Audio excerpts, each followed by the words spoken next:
ভয়াবহ দাবি করেছে ভারতের একটি গণমাধ্যম। তাদের দাবি 2024-এ 5ই আগস্ট শেখ হাসিনার সরকারের পতনের পিছনে প্রধান ভূমিকা বাংলাদেশ সেনাবাহিনী কিছু অফিসার। হাসিনার সরকারের পিছনে যদিও বহু কারণ রয়েছে, বিদেশি কারণ, মেটিকুলাস ডিজাইনের কারণ, ইউনিসের দীর্ঘদিনের প্রচেষ্টার কারণ, একটি রাজনৈতিক দলের আন্তর্জাতিক লবির কারণ রয়েছে।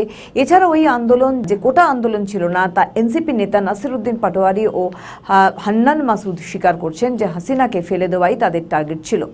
যদিও হাসিনার সরকার ফেলে দেওয়ার পিছনে সেনাবাহিনীর ষড়যন্ত্র আছে বলেই দাবি করা হচ্ছে সংবাদ মাধ্যমের তরফে। বিচ্ছিন্ন কিছু ঘটনা এই দাবির পিছনে বড় কারণ হয়ে দাঁড়িয়েছে। যেমন সম্প্রতি 3 তারিখ অফিসার্স অ্যাড্রেস অনুষ্ঠান হয়েছে, তাতে সেনা অফিসাররা সিদ্ধান্ত নিয়েছেন যে তারা ছাত্র জনতার উপর গুলি চালাবেন না। ফলে সেনার এই অবস্থান সরকারকে বেকায়দায় ফেলেছিল, কারণ ছাত্র জনতার বিজয় দ্রুত নিশ্চিত হয়েছে। তবে এটাকে কখনোই সেনা ষড়যন্ত্র বলা যেতে পারে না বলেই বিশেষজ্ঞদের মত। ওই গণমাধ্যম বলছে 2024 সালের 4 আগস্টের একটি টেলিকনফারেন্সের মাধ্যমেই শেখ হাসিনার ভাগ্য নির্ধারিত হয়েছিল। হাসিনাকে হেলিকপ্টারে করে দিল্লি পাঠানোর কয়েক ঘন্টা আগেও তাকে মিথ্যে আশ্বাস দেওয়া হয়। ওই গণমাধ্যমের দাবি, টেলিকনফারেন্সের মাধ্যমে সিদ্ধান্ত গ্রহণকারী কিছু ঊর্ধ্বতন কর্মকর্তা, তাদের মধ্যে একজন অন্য বাহিনীর প্রভাবশালী কর্মকর্তাও ছিলেন। যদিও এই খবরে কোনো প্রামাণ্য তথ্য মেলেনি। তাদের দাবি, শেখ হাসিনাকে বারবার মিথ্যে আশ্বাস দেওয়া হচ্ছিল। ততক্ষণে হাসিনার সরকারের জন্য আর বিকল্প কোনো পথ খোলা ছিল না। যদিও সবার কাছে এটা স্পষ্ট যে আওয়ামী লীগ সরকারের পতন কয়েক ঘন্টার বিষয়। সেই মুহূর্তে 2024-এর 4 আগস্টের রাতে বাহিনীর অভ্যন্তরীণ টেলিকনফারেন্সের সিদ্ধান্তগুলো উল্টে যায় বলে দাবি ওই সংবাদ মাধ্যমে। তাদের আরও দাবি, তৎকালীন আন্তর্জাতিক অপরাধ ট্রাইব্যুনালের প্রধান প্রসিকিউটর তাজুল ইসলামের চালনা ধারাবাহিক ও দীর্ঘায়িত কঠোর জিজ্ঞাসাবাদ এবং তীব্র মানসিক নির্যাতন 2025 সালের নভেম্বরে বাংলাদেশ নৌবাহিনীর একজন অবসরপ্রাপ্ত সামরিক অফিসারকে, মোহাম্মদ সোহেলকে, অবসাদের মধ্যে ঠেলে দেয়। ঢাকার ধানমন্ডির একটি গোপন আস্তানায় তাজুল ইসলামের দলের চাপে সোহেল সংজ্ঞা হারান। সোহেল চট্টগ্রাম পোর্ট ট্রাস্টের চেয়ারম্যান ছিলেন। বাধ্যতামূলক অবসরে যাওয়ার আগে 20 আগস্ট 2024-এ ঢাকা বনানী থেকে তাকে গ্রেফতার করা হয়।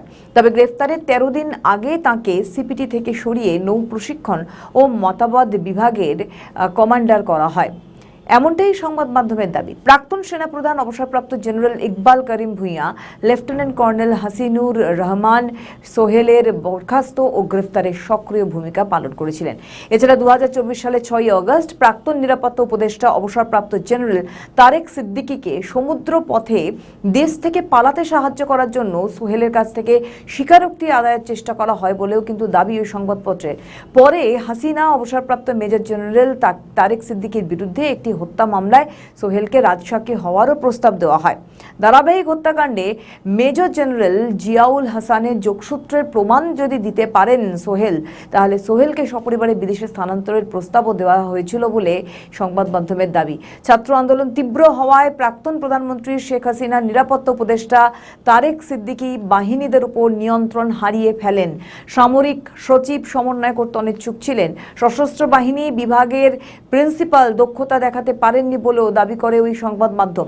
রাষ্ট্রের গুরুত্বপূর্ণ প্রতিষ্ঠানগুলোকে অরক্ষিত রাখা হয়েছিল, যার ফলে আন্দোলনকারীরা অবাধে সেখানে লুটপাট চালায়।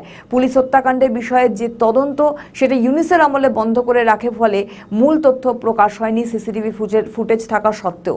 হাসিনার সরকার ফেলে দেওয়ার বিষয়টিকে নীরব অভ্যুত্থান বলেছেন ওই সংবাদ মাধ্যম। তবে তাদের দাবি, 400টি থানা থেকে অস্ত্র ও গোলা বারুদ লুট করা হয়েছে, যা আজও উদ্ধার হয়নি। কোটা আন্দোলনকে সরকার বিরোধী আন্দোলনের হাতিয়ার করা হয়েছিল।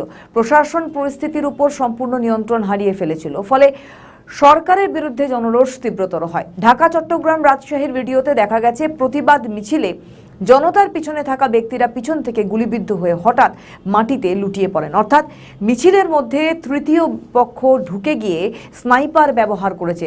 পুলিশ এক্ষেত্রে ব্যর্থ হয়েছে। জানা গেছে বাংলাদেশের একটি বাহিনীর সদস্য স্নাইপারের কাজ করছে, এমনই দাবি ওই সংবাদ মাধ্যমের। এমনকি অবসরপ্রাপ্ত সেনা কর্মকর্তারা যারা ওই অস্থিরতায় অংশ নেওয়ার কথা স্বীকার করেছেন, তারাও শেখ হাসিনা ও গ্রেপ্তার হওয়া সামরিক কর্মকর্তাদের বিরুদ্ধে হত্যা মামলায় সাক্ষ্য দেওয়ার পাশাপাশি কোনো অবাধে ব্যবস্থা নেয়নি এবং অবাধে চলাফেরা করছে। তারেক রহমানের নেতৃত্বাধীন বিএনপি সরকারের স্বরাষ্ট্রমন্ত্রী সালাউদ্দিন আহমেদ সম্প্রতি বলেছেন, পুলিশ হত্যার কোনো বিচার হবে না, এর নিষ্পত্তি যুদ্ধক্ষেত্রে হয়ে গিয়েছে। জুলাইয়ের অস্থিরতাকে তিনি যুদ্ধ হিসেবে আখ্যা দিয়েছেন। জুলাই অভ্যুত্থানে নিহত আহতদের 1971-এর মুক্তিযোদ্ধাদের সঙ্গেই তুলনা করা হয়েছে। বাংলাদেশ জামাত ইসলাম ধারাবাহিকভাবে একই কাজ করেছে বলে দাবি ওই গণমাধ্যমে। যদিও অন্য সূত্রে খবর, সেনাপ্রধান ছিলেন হাসিনার আস্থাভাজন ব্যক্তি। এছাড়া বাংলাদেশের সেনাবাহিনীর কোনো কর্মকাণ্ডে মনে হয়নি যে তারা সরকারের বিরুদ্ধে বিদ্রোহ করছে।